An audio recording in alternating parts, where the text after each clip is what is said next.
Hi friends, అందరికీ శుభోదయం.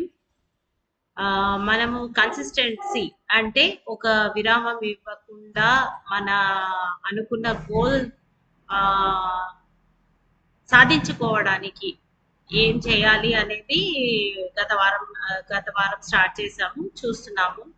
అందులో ఫస్ట్ వచ్చి మనం ఒక గోల్ సెట్ చేసుకోవడం. అంటే మన బాడీ, మైండ్ అండ్ హార్ట్ ఏ విషయాన్ని అయితే కోరుకుంటుందో అది మన గోల్ అవుతుందన్నమాట. ఆ అలాంటి గోల్ ని సెలెక్ట్ చేస్తేనే మనం దానికోసం కష్టపడగలుగుతాం. సో గోల్ అయితే సెట్ చేసుకున్నాము. దాని తర్వాత ఏం చేయాలి, ఎలా దాని వైపు మనం అడుగులు వేయాలి. సెకండ్ స్టెప్ వచ్చి ఒక డైలీ రొటీన్ క్రియేట్ చేసుకోవడం. అంటే మన డే టు డే లైఫ్లో కొన్ని ఒకటే రకమైన పనులు చేస్తూ ఉంటాం. సో ఆ పనులు వల్ల మనకి ఎంత టైం సేవ్ చేసుకోవచ్చు, మన రోజులో ఎన్ని గంటలు దేని మీద మనము కేటాయిస్తున్నాము అనేది ఒక అవగాహనకు వస్తే దాని నుంచి మనం కొద్దిగా టైం తీసుకొని దాంట్లో మన గోల్ని అచీవ్ చేయడానికి శ్రమించవచ్చు అన్నమాట. సో ఈ పర్టికులర్ టైం సేవింగ్ టెక్నిక్ కావాలి అంటే నేను ఐరన్ లేడీ ప్రోగ్రాంలో నేర్చుకున్న ఈఆర్ఆర్సి మోడల్ని వాడొచ్చు అనమాట. సో ఈఆర్ఆర్సి అంటే eliminate, reduce, raise and create.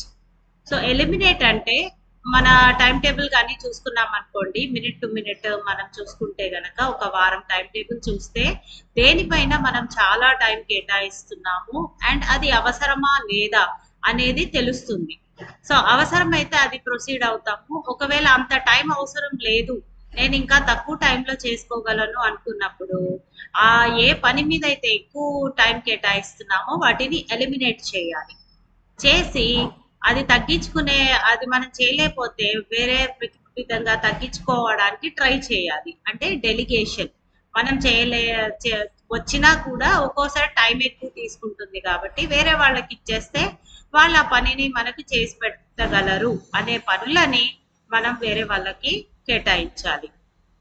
కానీ పిల్లలకి, ఫ్యామిలీకి సున్నితమైన పనులన్నీ మీరే చేసుకుంటే బాగుంటుంది అనమాట. నెక్స్ట్ వచ్చి రైజ్. రైజ్ అంటే ఉన్న టైం టేబుల్లోంచి కొద్దిగా మనము ఎక్కడెక్కడ 5 నిమిషాలు, ఒక అరగంటనో సేవ్ చేసుకోగలిగితే అలాంటి టైంని రేస్ చేసుకోవాలి. ఎందుకంటే ఆ టైంని మనము ఒక ప్రొసీజర్ క్రియేట్ చేసుకొని దాన్ని మన గోల్ వైపు శ్రమించడానికి యూస్ చేస్తాం కాబట్టి. So raise the time and create a procedure, ఈ 2 స్టెప్స్ మనం చేస్తే మన గోల్ వైపు మనం వర్క్ చేయడానికి చాలా వీలవుతుంది.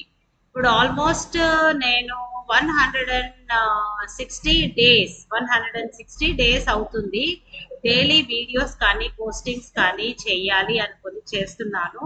మధ్యలో గ్యాప్ వస్తుంది ఒక 1-2 డేస్, బట్ అగైన్ నేను మళ్ళీ నా ఈఆర్ఆర్సి మోడల్ వాడేసుకొని మళ్ళీ టైం ఎందుకు ఎక్కువ చేసుకుంటున్నానని ఏవైనా పనికిరాని పనులు ఉంటే దాన్ని ఎలిమినేట్ చేసి టైం వేస్ట్ చేసుకొని ఈ ప్రోగ్రామ్కి క్రియేట్ చేసుకుంటున్నాను. సో నాకైతే చాలా హెల్ప్ఫుల్గా ఉంది అండ్ చాలా లేడీస్ కూడా యూజ్ చేస్తారు ఈ మోడల్ని. మీరు కూడా యూజ్ చేయండి, బాగుంటే వేరే వాళ్ళతో షేర్ చేయండి. Thank you so much for watching and have a good day.